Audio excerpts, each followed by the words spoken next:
The Happy Man, a short story by Somerset Maugham. It is a dangerous thing to order the lives of others, and I have often wondered at the self-confidence of politicians, reformers, and such like, who are prepared to force upon their fellows measures that must alter their manners, habits, and points of view. I have always hesitated to give advice, for how can one advise another how to act unless one knows that other as well as one knows oneself? Heaven knows, I know little enough of myself. I know nothing of others. We can only guess at the thoughts and emotions of our neighbours. Each one of us is a prisoner in a solitary tower, and he communicates with the other prisoners who form mankind by conventional signs that have not quite the same meaning for them as for himself. And life, unfortunately, is something that you can lead but once. Mistakes are often irreparable, and who am I that I should tell this one and that how he should lead it?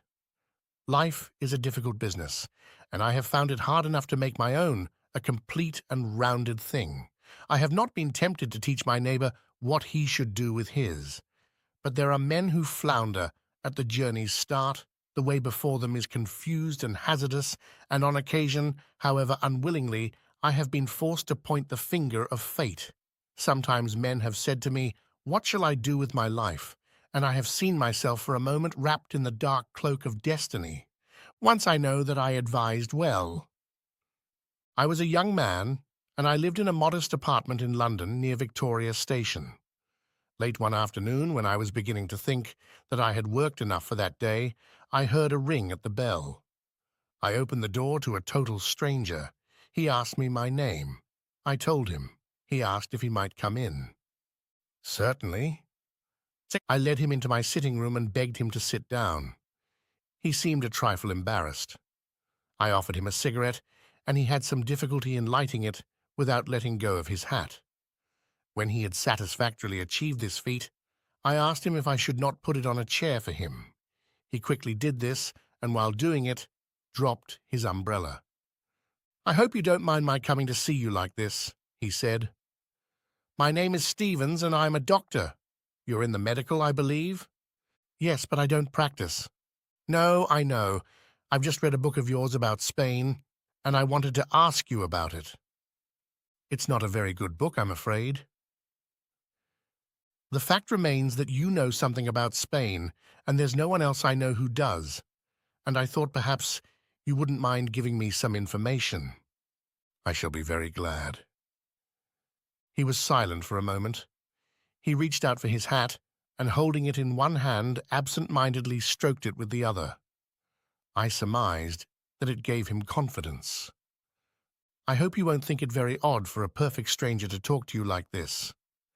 He gave an apologetic laugh. "I'm not going to tell you the story of my life. When people say this to me, I always know that it is precisely what they are going to do. I do not mind. In fact, I rather like it. I was brought up by two old aunts. I've never been anywhere. I've never done anything. I've been married for 6 years. I have no children. I'm a medical officer at the Camberwell Infirmary. I can't stick it anymore." There was something very striking in the short, sharp sentences he used. They had a forcible ring. I had not given him more than a cursory glance, but now I looked at him with curiosity. He was a little man, thick-set and stout, of 30 perhaps, with a round red face from which shone small, dark, and very bright eyes. His black hair was cropped close to a bullet-shaped head. He was dressed in a blue suit, a good deal the worse for wear. It was baggy at the knees, and the pockets bulged untidily. You know what the duties are of a medical officer in an infirmary. One day is pretty much like another. And that's all I've got to look forward to for the rest of my life. Do you think it's worth it?" "It's a means of livelihood," I answered. "Yes, I know. The money's pretty good." "I don't exactly know why you've come to me." "Well, I wanted to know whether you thought there would be any chance for an English doctor in Spain." "Why Spain?" "I don't know. I just have a fancy for it." "It's not like Carmen, you know." "But there's sunshine there, and there's good wine, and there's color, and there's air you can breathe. Let me say what I have to say straight out. I heard by accident that there was no English doctor in Seville. Do you think I could earn a living there? Is it madness to give up a good safe job for an uncertainty? What does your wife think about it? She's willing. It's a great risk. I know, but if you say take it, I will. If you say stay where you are, I'll stay. He was looking at me intently with those bright, dark eyes of his, and I knew that he meant what he said. I reflected for a moment. Your whole future is concerned. You must decide for yourself. But this I can tell you. If you don't want money, but are content to earn just enough to keep body and soul together, then go. For you will lead a wonderful life. He left me. I thought about him for a day or two, and then forgot. The episode passed completely from my memory. Many years later, 15 at least, I happened to be in Seville and, having some trifling indisposition, asked the hotel porter whether there was an English doctor in the town. He said there was and gave me the address. I took a cab, and as I drove up to the house, a little fat man came out of it. He hesitated when he caught sight of me. "Have you come to see me?" he said. "I'm the English doctor." I explained my errand, and he asked me to come in. He lived in an ordinary Spanish house with a patio, and his consulting room, which led out of it, was littered with papers, books, medical appliances, and lumber. The sight of it would have startled a squeamish patient. We did our business, and then I asked the doctor what his fee was. He shook his head and smiled. "There's no fee." "Why on earth not?" "Don't you remember me? Why, I'm here because of something you said to me. You changed my whole life for me. I'm Stevens." I had not the least notion what he was talking about. He reminded me of our interview. He repeated to me what we had said, and gradually, out of the night, a dim recollection of the incident came back to me. "I was wondering if I'd ever see you again," he said. "I was wondering if ever I'd have a chance of thanking you for all you've done for me." "It's been a success, then?" I looked at him.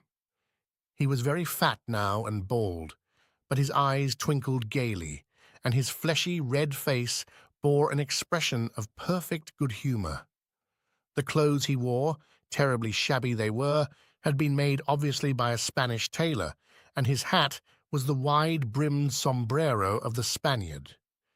He looked to me as though he knew a good bottle of wine when he saw it. He had a dissipated, though entirely sympathetic appearance. You might have hesitated to let him remove your appendix, but you could not have imagined a more delightful creature to drink a glass of wine with. "Surely you were married?" I said. "Yes, my wife didn't like Spain. She went back to Camberwell. She was more at home there." "Oh, I'm sorry for that."